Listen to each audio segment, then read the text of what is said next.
Halo sobat semua, jumpa lagi dengan Denbagose Channel. Bagaimana kabar sobat semua? Sebelum kita mulai cerita ini, ayo silakan subscribe, like, komen, share dan nyalakan loncengnya untuk mendapatkan notifikasi terbaru ketika Mimin upload videonya. Dr. Stranger, bab 52 adik sepupu. Thomas Kin juga sedikit mengernyit, kata-kata Vivien Lin benar-benar tidak sopan. Dia jelas lebih muda, tapi dia terus bertanya pada Thomas Kin dengan nada berada di level atas. Melihat pakaian Thomas Kin, Vivien Lin menggelengkan kepalanya karena kecewa. Meskipun dia selamat, keluarga Kin telah pergi, kehidupannya mungkin tidak sebanding orang biasa. Jika itu adalah dirinya, dia lebih suka mencari tempat yang tidak diketahui siapapun, dan tinggal sendiri. Sekarang dia kembali ke kota Donghai. Dia jelas berencana untuk numpang di keluarga mereka. Pada dasarnya, keluarga mereka tidak terlalu kaya. Thomas Kin hanya akan memperburuk keadaan, yang membuat Vivien Lin sedikit sebal. Bu, aku lapar, apakah makanannya sudah selesai? Ernie Tang memarahinya saat menyajikan hidangan. Kamu terlalu kasar, mengapa bahkan tidak memanggil kakak saat bertemu dengan Kak Thomas? Vivien Lin masih memiliki wajah yang dingin dan terlihat tidak sabar. Dia mengambil mangkuk dan sumpit tanpa mempedulikan Thomas Kin dan mulai makan sendiri. Ernie Tang buru-buru melayani Thomas Kin. Thomas, ayo coba lihat apakah keahlian bibi kedua meningkat. Melihat antusiasme bibi kedua, Thomas Kin tak tega menolak. Oke. Mereka bertiga duduk di meja makan. Selama periode itu, mata Vivien Lin hanya tertuju pada makanan di depannya. Dia tidak bermaksud untuk berbicara dengan Thomas Kin sama sekali. Setelah makan beberapa suap, Ernie Tang bertanya, Vivien, bagaimana kabar rumah sakit kalian? Vivien Lin berkata sambil makan. Jangan bahas, rumah sakit sangat sibuk akhir-akhir ini. Keluarga Zhu, Tuan Besar Zhu, tahu kan? Rian Zhu mengalami serangan jantung akut beberapa hari yang lalu dan dikirim ke kami, tapi dia hampir tidak bisa diselamatkan di rumah sakit. Ernie Tang terkejut, Rian Zhu adalah orang besar. Jika dia meninggal di rumah sakit kalian, tanggung jawab kalian akan besar. Kata Vivien Lin, tidak. Untung saja ada tabib dewa datang ke RS kami. Konon dia menggunakan jurus tangan peremajaan, Tousan Miles Chasing Wind Cupping terapi dan akupuntur 5 elemen position negatif yang mengejutkan semua orang, dan menarik Tuan Besar Zhu menjauh dari gerbang hantu. Ernie Tang juga menghela nafas lega, masih untung, tidak tahu tabib dewa apa itu, apa kamu melihat orangnya? Tidakkah kamu meminta bimbingan? Vivien Lin menghela nafas, aku tidak memenuhi syarat untuk bertemu. Konon pimpinan kami Kepala Liu saja diberikan pelajaran oleh tabib dewa itu, mengatakan bahwa pimpinan kami adalah dokter amatir. Aku mendengar dari perawat kecil bahwa tabib dewa itu masih muda, benar-benar muda, berbakat, dan tampan. Ahem. Thomas Kin tidak ingin membuat masalah, tapi kedengarannya agak salah, bukankah dia membicarakannya? Dipuji secara langsung membuatnya merasa sedikit tidak nyaman. Jadi dia berdehem untuk menghilangkan rasa malunya. Melihat Thomas Kin, Vivien Lin merasa sebal. Bisa dikatakan jarak antara manusia dan manusia jauh lebih besar daripada jarak antara manusia dan babi. Berada pada usia muda yang sama, ada orang bisa menjadi tabib dewa dan dikagumi oleh orang lain. Sedangkan ada orang yang hanya bisa menjilat pada kerabat dan tidak memiliki prospek sama sekali. Ernie Tang bertanya dengan mencari tahu ketika melihat waktunya sudah tepat. Vivien, Thomas juga belajar sedikit pengobatan di luar sana beberapa tahun terakhir ini. Bisakah kamu menemukan cara untuk memasukkannya ke rumah sakit kalian? Vivien Lin mengerutkan keningnya. Apa yang ibu katakan? Menurutmu mudah masuk rumah sakit kami? Kamu lupa betapa sulitnya aku masuk rumah sakit. Dia belajar serabutan di luar. Bagaimana bisa masuk rumah sakit? Ernie Tang menendang Vivien Lin di bawah meja dan memelototinya.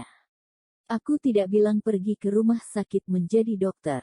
Thomas baru saja pulang sekarang, cari dulu pekerjaan agar stabil, setidaknya mengerti sedikit ilmu pengobatan China, bisa saja masuk bagian apotek atau logistik. Vivin Lin mengatupkan bibirnya, meskipun dia sangat tidak sudi, tetapi ibunya sudah angkat bicara, dia tidak bisa menolak terlalu ekstrim. Memalingkan kepalanya dan bertanya, apa yang sudah kamu pelajari selama bertahun-tahun ini? Apakah punya ijazah SMA? Thomas Kin menggelengkan kepalanya, tidak. Bibi kedua Anda tidak perlu repot, aku bisa selesaikan sendiri soal pekerjaan. Wajah Vivin Lin masam, tiba-tiba tidak senang. Bu, lihat tidak, dia sendiri tidak termotivasi, apa gunanya kamu membantu? Sudah tidak punya ijazah, dan tidak berniat bekerja keras, mimpi kamu jika ingin bertahan di kota Donghai. Dr. Stranger, Bab 53 Paman Kedua Diskors. Ernie Tang mengerutkan kening dan menendang Vivin Lin di bawah. Tidak bisakah kamu bicarakan baik-baik? Kak Thomas kamu baru kembali belum lama, dan dia belum beradaptasi dengan kehidupan kota, kamu cukup ajari dia secara perlahan. Vivin Lin mendengus, meskipun dia sangat enggan, dia tetap menuruti maksud Ernie Tang. Baiklah, aku akan mencari kesempatan untuk berbicara dengan pimpinan. Saat ketiganya sedang makan, tiba-tiba bibi kedua Thomas Kin balik dari membuka pintu. Hartanto, kenapa kamu kembali begitu awal? Coba lihat siapa yang datang, ini Thomas Kin. Hartanto Lin tercengang dan juga terkejut. Thomas telah kembali, bagus sekali, dewasa dan berbakat, keluarga Kin memiliki masa depan. Thomas Kin bangun dan memanggil paman kedua. Seperti ingatnya saat itu, bibi kedua dan paman kedua baik hati, meski keluarga Kin hancur, keluarga mereka tidak memperburuk keadaan. Hanya saja Vivin Lin, sedikit berbeda dari yang dia bayangkan. Meski tidak ada niat jahat, tapi dia selalu bersikap angkuh, suka berkhotbah kepada orang lain, dan sok jago. Namun, memandang bibi kedua dan paman kedua, Thomas Kin tentu tidak akan perhitungan dengan seorang gadis muda. Hartanto Lin mencuci tangannya dan duduk untuk makan bersama, dan berkata sambil makan. Katanya beberapa waktu yang lalu seseorang membuat keributan di pesta ulang tahun Abraham Tang, memberinya kepala anjing pada pesta perjamuan. Ernie Tang terkejut. Siapa yang begitu berani melakukan sesuatu pada Abraham Tang? Abraham Tang adalah kakak laki-laki Ernie Tang, tetapi ketika Ernie Tang berbicara, dia tidak memanggilnya sebagai kakak, terlihat jelas hubungan kekeluargaan di antara mereka telah putus. Hartanto Lin menggelengkan kepalanya, aku tidak tahu siapa yang melakukannya.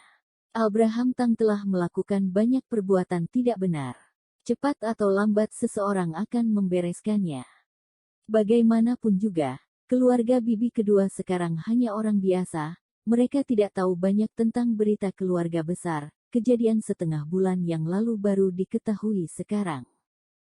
Thomas Kin menghela nafas dalam hatinya, meskipun paman kedua tidak mengatakannya, dia sebenarnya merasakan ketidakadilan bagi keluarga Kin.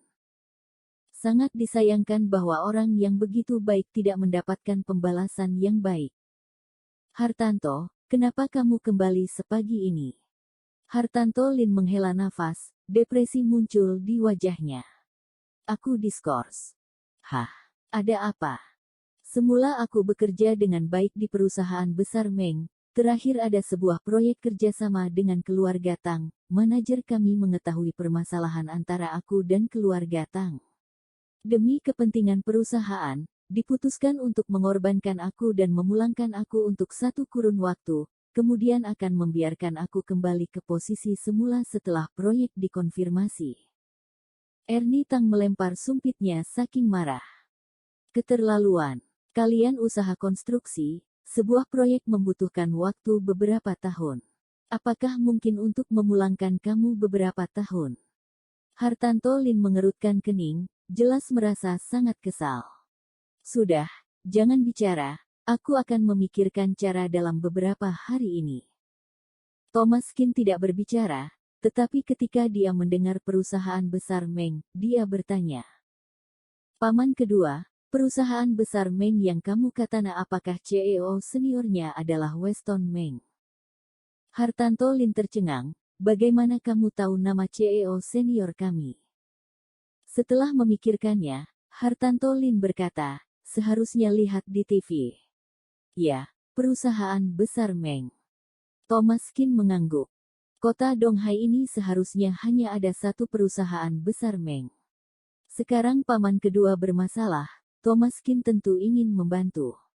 Paman kedua jangan khawatir, aku akan menyelesaikan masalah ini. Setelah Thomas Kin selesai berbicara, ketiganya terkejut. Vivin Lin mengerutkan kening, apa yang kamu bualkan, kamu yang selesaikan.